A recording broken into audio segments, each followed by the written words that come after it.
तो मैंने national income पढ़ाई आपको। आज राष्ट्रीय आय पे मैं कुछ नई चीज़ें पढ़ा रहा हूँ। सबसे पहली चीज़, राष्ट्रीय आय की गणना कैसे करते हैं। हेडिंग डालिए राष्ट्रीय आय की गणना। राष्ट्रीय आय की गणना, राष्ट्रीय आय की गणना कैसे राष्ट्रीय आय को निकालते हैं। अब मुझे ये बताइए, राष्ट्रीय आय की गणना करना है तो उससे आपको पहले आपको सीखना पड़ेगा क्या चीज़, आपको सीखना पड़ेगा बाजार मूल्य क्या है, मार्केट प्राइस क्या है और फैक्टर कॉस्ट क्या है। मार्केट कॉस्ट और फैक्टर कॉस्ट यानी कि साधन लागत। साधन लागत कोई बताएगा क्या है? बाजार लागत और साधन लागत। हाँ, अच्छा, जिस मूल्य पे कोई चीज़ बाजार में मिलती हो बाजार मूल्य हो गई। अब थोड़ा सा सही क्लियर किया आपने, इसमें थोड़ा सा टैक्स वगैरह इंक्लूड होते हैं, ठीक है। और सब्सिडी वगैरह माइनस होती है, इसमें सब्सिडी माइनस हो जाती है। और ये जो साधन लागत है इसमें जो भी तत्व मिलकर चीज़ें बनती हैं, जो तकनीकी से चीज़ें मिलके बनती हैं उनको साधन लागत कहते हैं। और कोई? ठीक है, जो रॉ मटेरियल लगता है, लैंड लगता है, ज़मीन लगता है ना, इसके निर्माण में ज़मीन लगी तो वहाँ पे आपको साधन लागत उसे कहते हैं। और साधन लागत क्या है? प्रोडक्ट बनाने में कितना खर्चा आता है, साधन लागत कहते हैं। ठीक, लिखिए इसमें कुछ चीज़ें लिखते, बिल्कुल सही है, सब कुछ ठीक है। इस पे तकनीकी चीज़ें सारी मैं लिखवा देता हूँ। लिखिए, किसी भी देश की अर्थव्यवस्था में, किसी भी देश की अर्थव्यवस्था में उत्पादित होने वाली वस्तुओं और सेवाओं का, किसी भी देश की अर्थव्यवस्था में उत्पादित होने वाली वस्तुओं एवं सेवाओं का, किसी भी देश की अर्थव्यवस्था में उत्पादित होने वाली वस्तुओं एवं सेवाओं का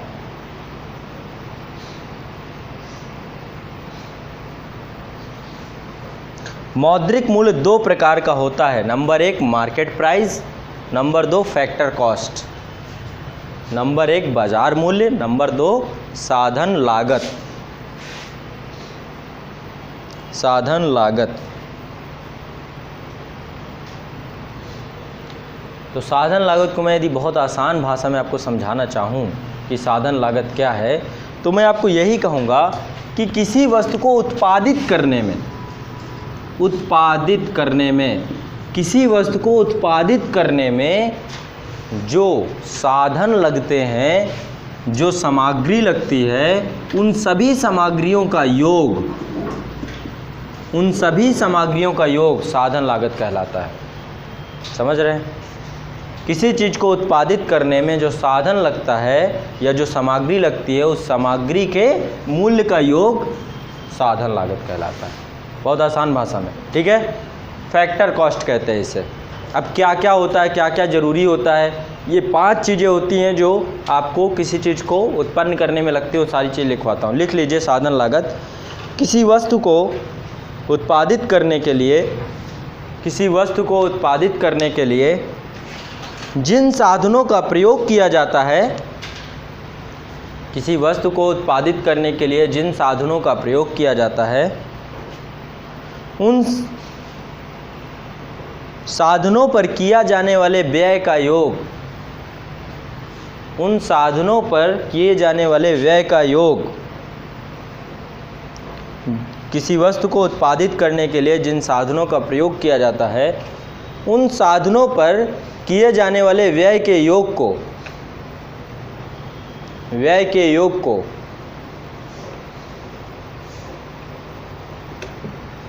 वस्तु की उत्पादन मात्रा से भाग देने पर, वस्तु की उत्पादन मात्रा से भाग देने पर वस्तु की उत्पादन मात्रा से भाग देने पर साधन लागत ज्ञात होती है।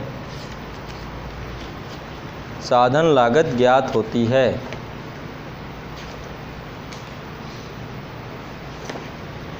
साधन लागत ज्ञात होती है।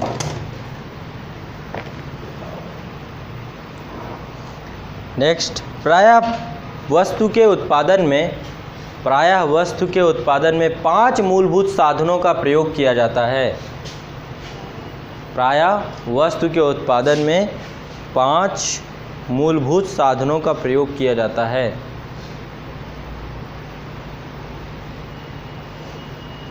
ये 5 साधन क्या क्या हैं? नंबर 1, भूमि। भूमि का लगान देना पड़ता है हमें। एक खर्चा क्या आता है? भूमि का खर्चा क्या है? लगान। ठीक है। नंबर 2, पूंजी। नंबर 1 भूमि का लगान। नंबर 2 पूंजी। पूंजी का क्या खर्चा आता है? ब्याज। पूंजी पर ब्याज जाता है। नंबर 3 है आपका श्रमिक। नंबर 3 है श्रमिक। श्रमिक की मजदूरी जाती है। श्रमिक हमेशा मजदूर होता है, मजदूरी जाती है। मजदूरी और वेतन में अंतर होता है, मजदूरी। नंबर 4, प्रबंधक होना चाहिए। प्रबंधक को वेतन मिलता है, प्रबंधक सैलरी में रहता है हमेशा। नंबर 4 क्या है? प्रबंधक को सैलरी मिलती है। नंबर 5, उद्यमी हमेशा लाभ पाता है।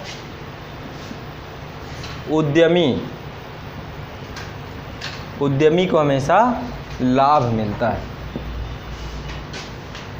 समझ रहे हैं? यह हमेशा प्रॉफिट में रहता है। प्रॉफिट हुआ उसी का भाग। ये होता है ना, शेयर धारक होते हैं। लाभ और हानि का साझेदार उद्यमी होता है। प्रबंधक सैलरी पे रहता है। श्रमिक को मजदूरी मिलती है। पूंजी पर ब्याज और भूमि का लगान। ये 5 चीज़ें होती हैं जो किसी भी वस्तु के उत्पादन के लिए सहायक होती हैं। ठीक है। तो साधन लागत आप समझ रहे होंगे। साधन लागत वो लागत है जब किसी वस्तु के उत्पादन में जो हमें लागत लगती है।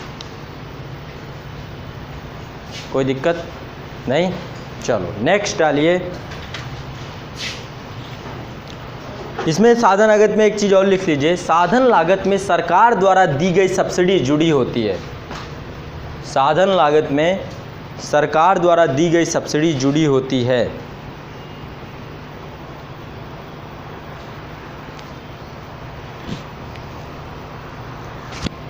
सब्सिडी जुड़ी होती है। तो मान लीजिए इस मार्कर को बनाने में साधन लागत कितनी आई? कितनी आई साधन लागत इसको, मार्कर को बनाने में? 10 रुपये मान लो। 10 रुपये का खर्चा आया इस मार्कर को बनाने में। अब यदि कोई उद्यमी होगा, उद्यमी मतलब आप समझ रहे हैं ना, जैसे बाज़ार में जो मार्कर बेच रहा होगा वो उद्यमी है। दुकान जिसने खोल रखी है स्टेशनरी की, तो जो उद्यमी होगा, अब वो इसको 10 रुपये में, तो पहली बात अब इस पर बहुत सारे टैक्सेस लगेंगे। जीएसटी लग जाएगा, इसमें जीएसटी लग जाएगा। ठीक है। अप्रत्यक्ष कर जितने भी, अब जीएसटी हो गया है सबका एकमात्र कर, तो जीएसटी लगने के बाद ये बन गई 13 रुपये की। ये मार्कर बन गया 13 रुपये का। ठीक है। अब इसको एक उद्यमी के द्वारा जो इसका प्राइस होगा, एमआरपी होगा जो, वो कम से कम इसमें 18 रुपये डाला जाएगा। ठीक है। एमआरपी 18 रुपये डाला जाएगा, जिसमें क्या होगा, देखो इससे ज़्यादा का नहीं बेचा जा सकता। ये मैक्सिमम प्राइस है। ठीक है। इससे ज़्यादा का नहीं बेचा जा सकता। अब इसमें क्या हो सकता है, कुछ डिस्काउंट्स हो सकते हैं। ये आपको 16 रुपये का मार्कर मिल जाएगा, जिसमें 3 रुपये उद्यमी के द्वारा लाभ प्राप्त किया जाएगा। ये भी हो सकता है कि वो 18 रुपये का भी बेच दे आपको, ताकि आप जो है, आप जाते हो ना डिस्काउंट करवाने हर जगह में, तो आपको इसमें कम परसेंटेज होता है, बहुत सारी चीज़ें होती है। मान लो ये 4 उद्यमियों के पास से गुजरता है। पहले एक हो गया, जैसे कि एक होता है एजेंसी, उसके बाद डिस्ट्रीब्यूटर होता है, डीलर होता है, बहुत सारी चीज़ें होती हैं। तो 4 जगह से गुजरेगा, तो थोड़ा थोड़ा लाभ सब लेते चले जाएंगे। ठीक।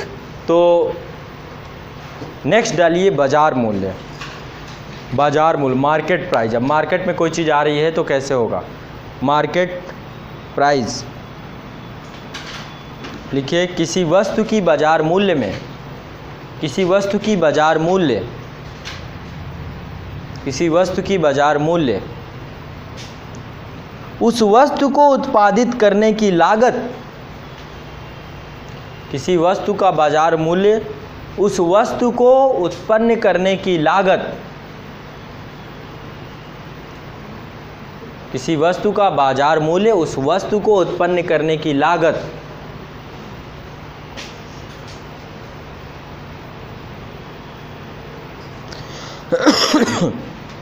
तथा इनडायरेक्ट टैक्स या परोक्ष कर,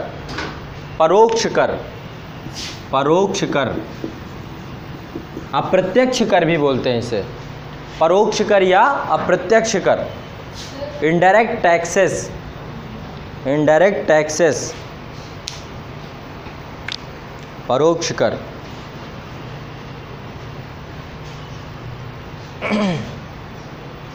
को जोड़कर प्राप्त किया जाता है, को जोड़कर प्राप्त किया जाता है, को जोड़कर प्राप्त किया जाता है।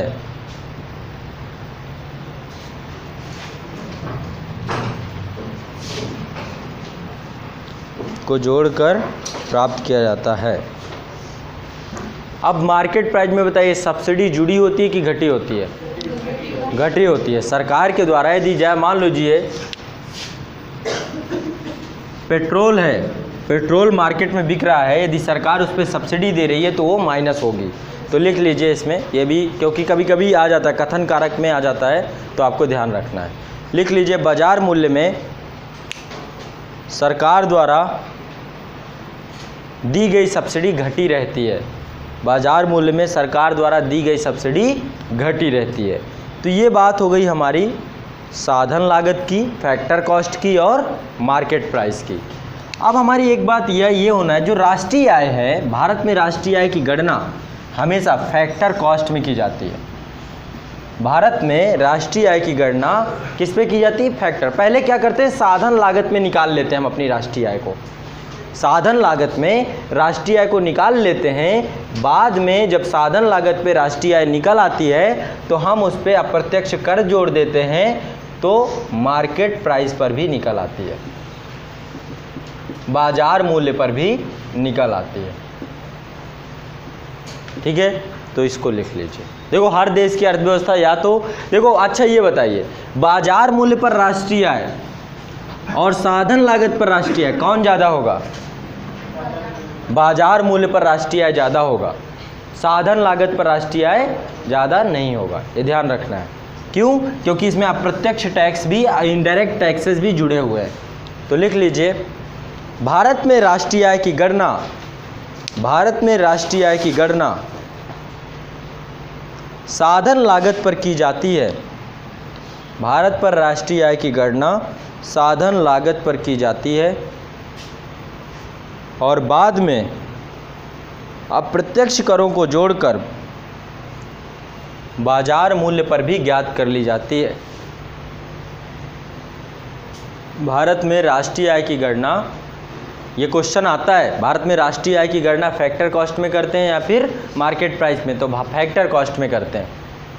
साधन लागत पर की जाती है, बाद में अप्रत्यक्ष कर जोड़कर, इनडायरेक्ट टैक्सेस जोड़कर साधन लागत बाजार मूल्य पर ज्ञात कर ली जाती है।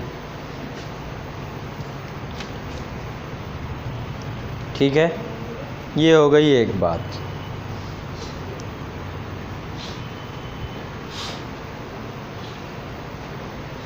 क्लियर? अब आगे बढ़ते हैं। नेक्स्ट एक चीज़ और होता है, दो चीज़ें और आपसे बात करनी। पहला है करंट प्राइस, दूसरा होता है कांस्टेंट प्राइस, चालू मूल्य और स्थिर मूल्य। चालू मूल्य और स्थिर मूल्य, इनके बारे में बताइए, कोई जानता हो तो। चालू मूल्य क्या है और स्थिर मूल्य क्या है? करंट प्राइस और कांस्टेंट प्राइस में क्या अंतर है?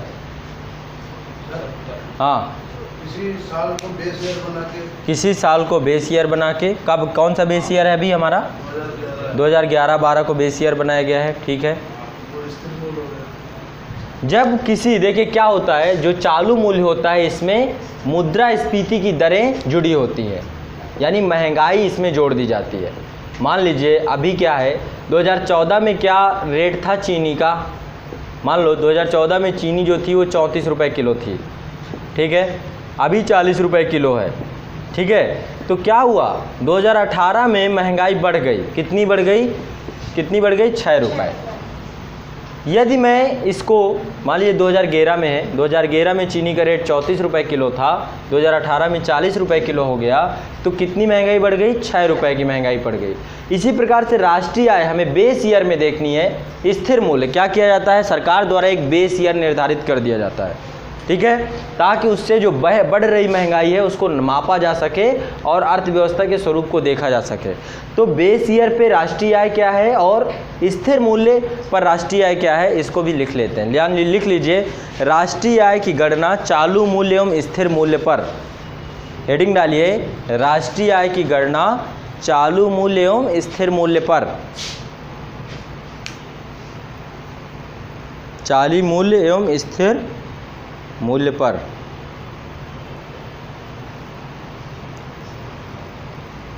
सबसे पहले डालिए चालू मूल्य, चालू मूल्य करंट प्राइस, चालू मूल्य या करंट प्राइस। लिखिए, जब राष्ट्रीय आय को प्रचलित बाजार मूल्यों, जब राष्ट्रीय आय को प्रचलित बाजार मूल्यों, जब राष्ट्रीय आय को प्रचलित बाजार मूल्यों, प्रचलित बाजार मूल्य का मतलब क्या है, मुद्रास्फीति की प्रचलित दरें। मुद्रास्फीति मतलब समझते हैं, बताइए कोई मुद्रास्फीति की परिभाषा बताइए मुझे। मुद्रा की वैल्यू कम हो जाना, बहुत आसान। मुद्रास्फीति का मतलब क्या है, मुद्रा की वैल्यू कम हो जाना, मनी की कीमत कम हो जाना। 10 रुपये की कीमत क्या है आज के टाइम पे, पहले 10 रुपये की कीमत बहुत हुआ करती थी, 10 रुपये लेके जाते थे, पूरे बैग सब्जी भर के लाते थे। अब 10 रुपये जाइए 2 नींबू भी नहीं मिलते हैं, है ना। तो कहीं ना कहीं पे क्या हो रहा है, वैल्यू कम हो रही है मुद्रा की, इसे बोलते हैं मुद्रास्फीति। आसान भाषा में समझा जाए तो महंगाई के बढ़ने को मुद्रास्फीति कहा जाता है, ठीक है। तो मुद्रा की वैल्यू, तो वर्तमान में मुद्रा की क्या वैल्यू है, वही है बाजार कीमत। बाजार कीमत क्या है, आपके जेब में कितना पैसा पड़ा है, उस पैसे की क्या कीमत चल रही है, वही आपका मुद्रास्फीति है ना। तो अभी आगे नेक्स्ट टॉपिक आपको जो मुझे पढ़ाना है, कॉन्सेप्ट में जो मैं जाऊंगा वो इसी में जाऊंगा, बैंकिंग प्रणाली पढ़ाऊंगा, उसमें सबसे पहले मैं मुद्रास्फीति पढ़ाने वाला हूँ। तो आपका सब क्लियर हो जाएगा, आरबीआई किस तरीके से मौद्रिक नीति का निर्धारण करता है, ठीक है, कैसे सीआरआर, एसएलआर, रेपो रेट, क्यों टूल्स प्रयोग किए जाते हैं, क्वांटिटेटिव टूल्स क्या हैं और क्वालिटेटिव टूल्स क्या हैं आरबीआई के, कैसे इनका टूल्स का प्रयोग करता है आरबीआई, आप बहुत आसानी से चीज़ों को समझते चले जाएंगे, ठीक है। तो यहाँ पर पहले बाजार मूल्यों पर मापा जाता है, इसे चालू मूल्य पर राष्ट्रीय आय कहा जाता है, इसे चालू मूल्य पर राष्ट्रीय आय कहा जाता है,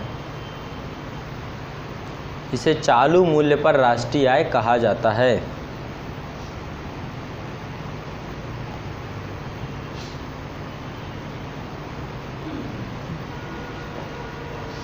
अर्थात चालू मूल्य महंगाई की वर्तमान स्थिति को शामिल करके निकाला जाता है, अर्थात चालू मूल्य महंगाई की वर्तमान स्थिति को शामिल करके निकाला जाता है। ये तो हो गया आपका चालू मूल्य, करंट प्राइस। चालू मूल्य महंगाई की वर्तमान स्थिति को शामिल करके निकाला जाता है, महंगाई की वर्तमान स्थिति को शामिल करके निकाला जाता है। नेक्स्ट है कांस्टेंट प्राइस, नेक्स्ट है कांस्टेंट प्राइस, स्थिर मूल्य, स्थिर मूल्य। देखिए, जब किसी मूल्य का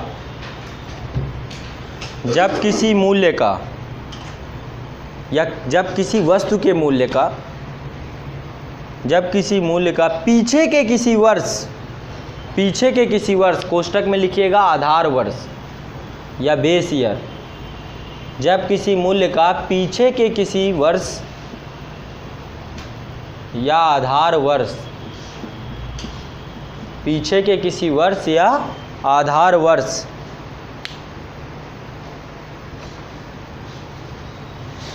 आधार वर्ष में जिस मूल्य पर बेचा गया था, जिस मूल्य पर बेचा गया था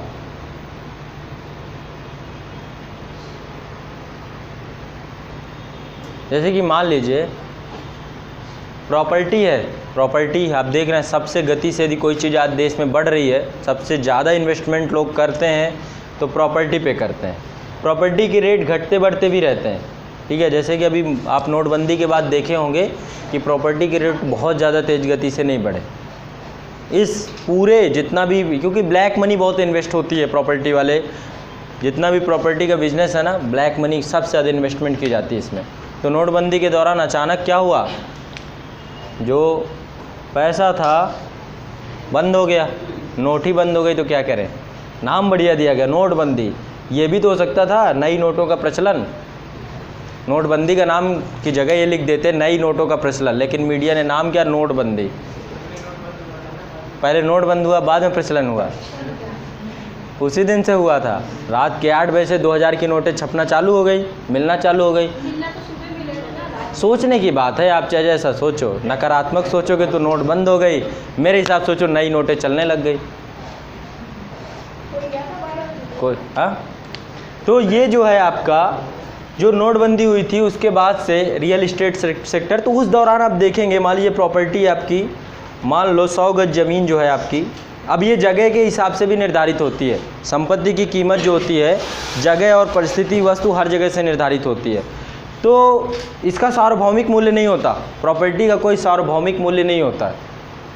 गांव में जाएंगे तो पता चला 100 गज आपको मिल गया 85,000 रुपये में मिल गया, उसका कोई वैल्यू नहीं है, कीमत नहीं है। वही चीज़ आप जा कर के किसी मेट्रो सिटी में ख़रीदेंगे तो वही आपको 10 करोड़ की भी मिल सकती है ना।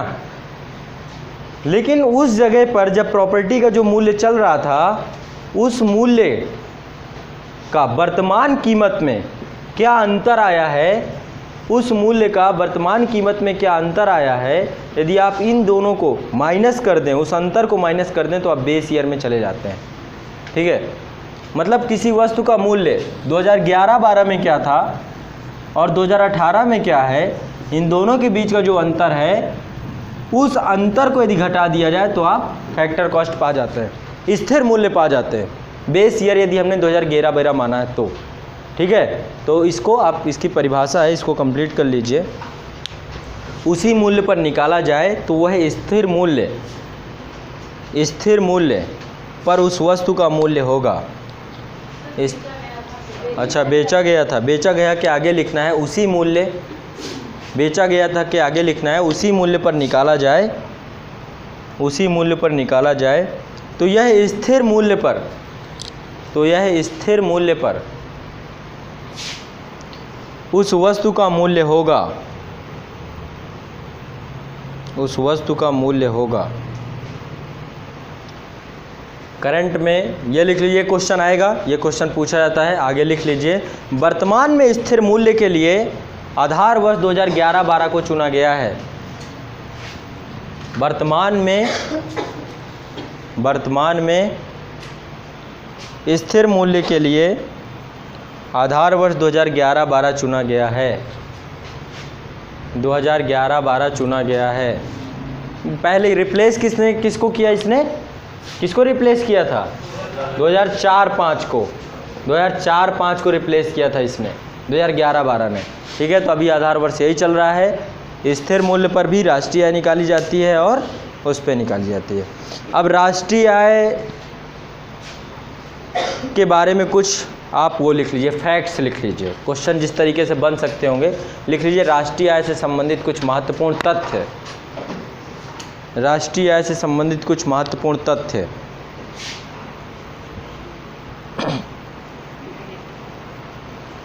किसको राष्ट्रीय आय में शामिल किया जाता है, किसको नहीं शामिल किया जाता है।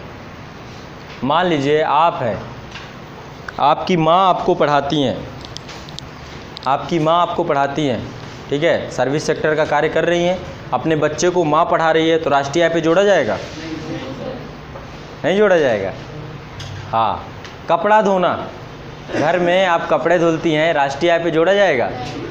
खाना बनाना, घर का, अपने घर का खाना बनाना, यदि आप होता है दूसरे घर में जो मेड आती है खाना बनाने, वो राष्ट्रीय आय पे जुड़ेगा। लेकिन आप यदि अपने घर का खुद खाना बना रहे हैं तो राष्ट्रीय आय पे नहीं जुड़ेगा। ठीक है, तो पहले कुछ लिखते जाइए। लिखे घरेलू सेवाओं जैसे कपड़े धोना, खाना बनाना, घर की साफ सफाई करना। इसीलिए घर में माँ का महत्व नहीं है, क्योंकि राष्ट्रीय आय का उत्पादन नहीं करती है ना। घरेलू सेवाओं जैसे कपड़े धोना, खाना बनाना, घर की साफ सफाई करना, माँ द्वारा अपने बच्चे को पढ़ाना, आदि कार्य राष्ट्रीय आय से बाहर रखे गए हैं। इनको उस गणना में नहीं जोड़ा जाता। कभी क्वेश्चन आता है तो इसको एलिमिनेट कर देना है, कथन कारण में आएगा ये। नेक्स्ट,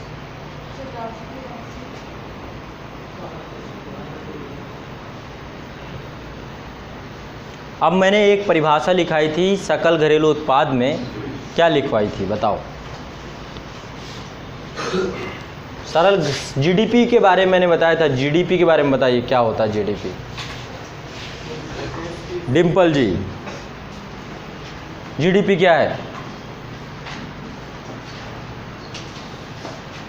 जीडीपी वाले क्लास में नहीं आई थी? कल नहीं, कल की क्लास में पढ़ाया गया था, मतलब कि फ्राइडे वाली क्लास में। हाँ, उसी में पढ़ाया गया था। नहीं थी उसमें? लेट क्यों हो जाता है? क्लास आने में लेट क्यों हो जाती हैं? उस दिन दूर से आने के कारण से, तो उस दिन का तो गया। नीतीश जी, बहुत बुरा हाल है। छोटी छोटी गलतियां कभी कभी बड़ी लगेंगी, अभी नहीं लगेंगी, बड़ी आगे आने वाले समय में लगेंगी। देखो, बूंद बूंद से समुद्र बढ़ता है तो बूंद बूंद से समुद्र खत्म भी हो जाता है, ये भी ध्यान देना। बूंद बूंद से समुद्र बढ़ता है तो बूंद बूंद से समुद्र खत्म हो जाता है। एक एक बूंद संजोना पड़ता है। ये ज्ञान का समुद्र है। बताइए जीडीपी के बारे में। कौन? अच्छा, प्रवक्ता हैं आप इनके प्रवक्ता हैं, स्पोक्स पर्सन हैं। जिससे पूछा जाए वही बताएगा। बताइए। नहीं पता? अरे इतना आसान मैंने बताया था। देखो, अब इसमें समझ आइए मैं क्यों बोल रहा हूँ, क्योंकि इससे क्वेश्चन आता है जो आमतौर पे गलत कर देते हैं आप। मैं कह रहा हूँ किसी वित्तीय वर्ष में, मतलब वित्तीय वर्ष स्पष्ट होना चाहिए कि 2013-14 का वित्तीय वर्ष है या 2015-16 का वित्तीय वर्ष है।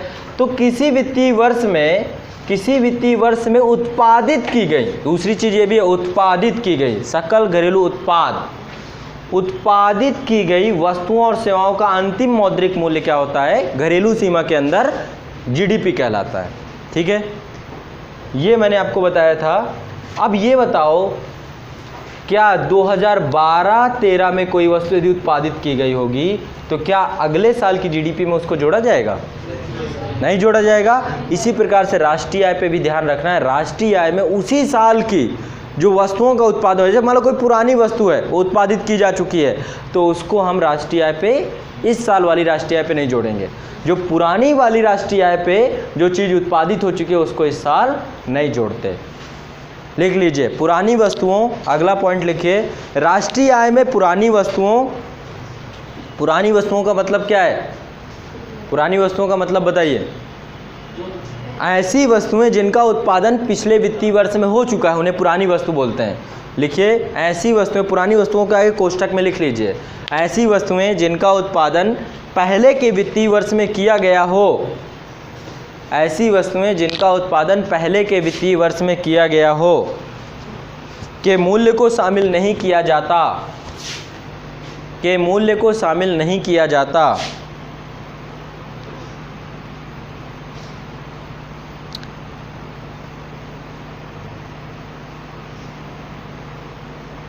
अब मुझे बताइए,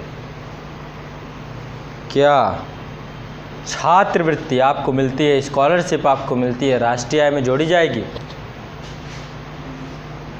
यदि आपको स्कॉलरशिप दी जाए तो राष्ट्रीय आय में जोड़ी जाएगी कि नहीं जोड़ी जाएगी? हाँ, ये कह रहे हैं जोड़ी जाएगी, आप कह रहे नहीं जोड़ी जाएगी। क्यों नहीं जोड़ी जाएगी? किसके द्वारा उत्पादित हो रही है? सरकार ने हमको दी। क्या वो नया उत्पादन हुआ कुछ? उससे आप क्या करेंगे? पढ़ के आगे गवर्नर बनेंगे, तो जब गवर्नर बनेंगे तब बनेंगे ना, तब के वित्तीय वर्ष में जोड़ लिया जाएगा, नहीं जोड़ी जाएगी। भत्ता दिया जाए तो वो क्या राष्ट्रीय आय में जुड़ेगा? नहीं जुड़ेगा। पेंशन क्या राष्ट्रीय आय में जुड़ेगी? ऑस्ट्रेलिया से नंबर। इस समय हमारे बहुत सारे विदेशी बच्चे हो गए हैं, तुर्की से लोग जुड़े हैं, तुर्की से जुड़े हैं और आपके कुवैत से। उन्हें तो कोई फायदा नहीं होगा। नहीं फ़ायदा है, यहीं के लोग हैं जो तैयारी कर रहे हैं, तो इस समय बड़े विदेशी नंबर बहुत आते हैं, बहुत बार डर लगता है। तो लिख लीजिए, इनमें हस्तांतरण भुगतान, हाँ पेंशन भी नहीं होता, हस्तांतरण भुगतान पेंशन भी उसी में आता है। पेंशन क्या है? अब आप कोई उत्पादन नहीं कर रहे हो, अब मान ली टीचर है, जब तक उन्होंने पढ़ाया सब कुछ किया, इसके बाद क्या हुआ? आप बैठ गए घर में, काम खत्म, सरकार आपको पेंशन बांध दिया, आपको उत्पाद। पेंशन क्या है? एक चीज़ देखिए, ये पीएफ वगैरह कटता है ना, सरकार आप ही के पैसे को आपको देती रहती है, शेयर मार्केट में घुमाती है, कहीं घुमाती है, कुछ करती है, और बाद में जब आप रिटायर हो जाते हो तो उसी लाभ को, ये तो लाभ पहले ही सरकार कमा चुकी थी, अब उसी लाभ को आपको देती चली जा रही है, थोड़ा थोड़ा करके आपको दे रही है, ठीक है। तो ये पेंशन को भी हम राष्ट्रीय आय पर नहीं जोड़ते। लिख लीजिए, इसमें हस्तांतरण भुगतान, कोष्टक में हस्तांतरण भुगतान में क्या कहता है? पेंशन भत्ता छात्रवृत्ति को शामिल नहीं किया जाता है, को शामिल नहीं किया जाता है, को शामिल नहीं किया जाता है, ठीक है। नेक्स्ट,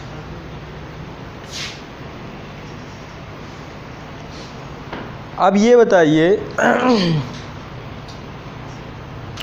राष्ट्रीय आय को हम मापते कैसे हैं? मुद्रा के रूप में दिखाते हैं, वैल्यू दिखाते हैं राष्ट्रीय आय की, एक वैल्यू दिखाते हैं कि इतनी बड़ी राष्ट्रीय आय है हमारी, पैसे के रूप में, उसको सामग्री के रूप में नहीं बताते हैं, ठीक है। तो लिख लीजिए, राष्ट्रीय आय को मुद्रा के रूप में, राष्ट्रीय आय को मुद्रा के रूप में मापा जाता है, राष्ट्रीय आय को मुद्रा के रूप में मापा जाता है।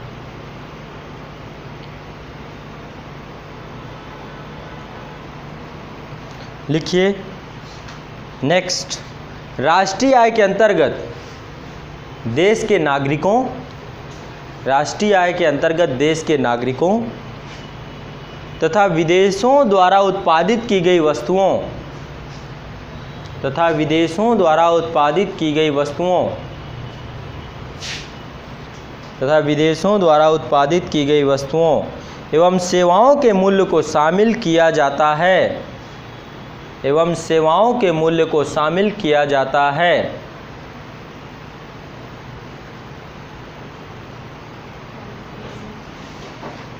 ठीक,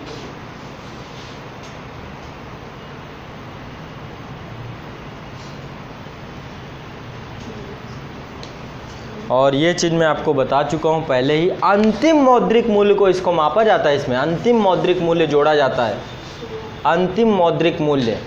अब मान लीजिए कोई ओवरब्रिज बन रहा है, तो ओवरब्रिज में मध्यवर्ती मूल्य तो बहुत सारे होते हैं, लोहे का मूल्य अलग होगा, सीमेंट का मूल्य अलग होगा, लेकिन जब ओवरब्रिज बन के तैयार हो जाएगा या कोई मकान बन के तैयार हो जाएगा तो उसका एक अंतिम मौद्रिक मूल्य होगा कि 20 लाख का फ्लैट है, 25 लाख का फ्लैट है। ये नहीं कि सीमेंट का मूल्य इतना था, सरिया का मूल्य इतना था, ये दरवाज़ा इतने का लगा है, जंगला इतने का, ऐसे नहीं लेते हैं। तो राष्ट्रीय आय में हमेशा मध्यवर्ती मूल्य नहीं जोड़े जाते, अंतिम मौद्रिक मूल्य को जोड़ा जाता है, जो अंतिम उत्पाद में अंतिम उसका प्रोजेक्ट निकल के आता है, ठीक है।